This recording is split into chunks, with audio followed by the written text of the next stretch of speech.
In 2023, just the last one, you actually stayed in your state as a gubernatorial candidate. At the point, the very first actually, there were actually 17 people, and you were one of the 17, and you were the only female. Yes. How The first time ever. the first time ever a woman attempted it? What gave you the push? You know how we say on you know the share face. Don't be sad they fear face. Ah, okay. I don't even know how I get. I carry leg good there. But the truth is, I never ever planned to be in politics. I was very, very comfortable in my space. I used to love to be a wall hanger. Yes. I didn't want too much publicity. I loved to stay at the background. Man, what is everyone doing? How did you leave the war? Somebody told me a long time ago when I started SI Magazine that you can't be a wall hanger, madam, if you're doing the work that you're doing, the kinds of work you're doing. You can't stay too long on the work. You have to get off the work. My journey out had awoken that drive for me to do more. So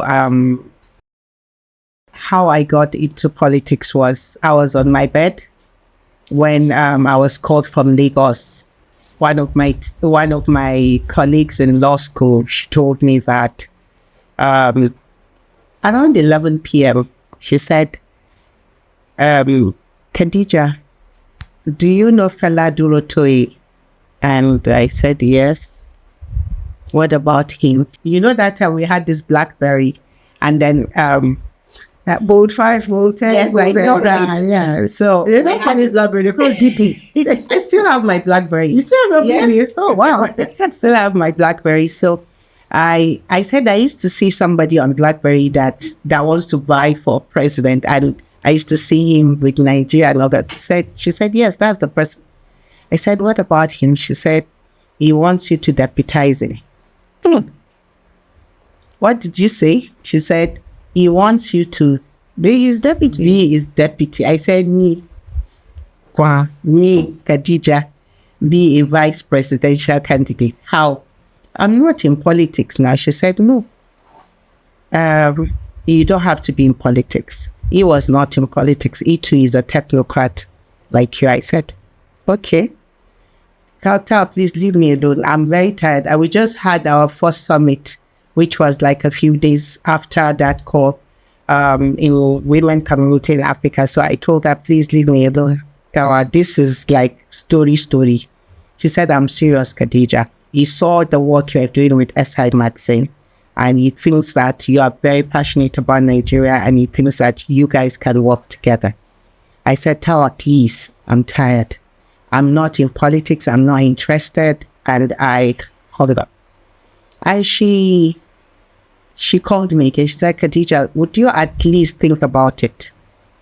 I said, I'll think about it, but I'll also think about another person that I can send to you people. Substitute. Yes, substitute, but I don't think I'm interested in politics. And she said, just do istihara. What istihara is, the prayer you pray when you are seeking for guidance, a special prayer that she said, do your thing, do your istihara. And I'm like, okay. Then I did. 2 days later, she called me back. But that day, when she left, I called my husband. He was downstairs here and I was upstairs. I was about to go to bed. And I said, sir. I called him sir. I said, sir, you hear waiting at the here? He said, what? And I told him. He was standing.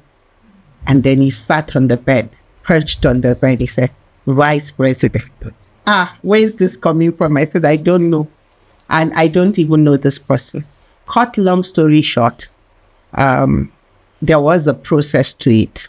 And at the end of the day, what they did differently that impressed me was they called my husband, had a conversation with him. They came all the way from Lagos, the ENN team, and had a conversation with my husband, gave him the form because I was not yielding, and asked him to make me sign.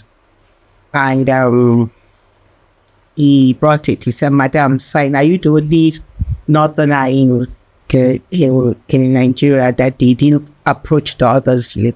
There's always a reason for this thing. It's just sign." And I did. And that was how my journey started.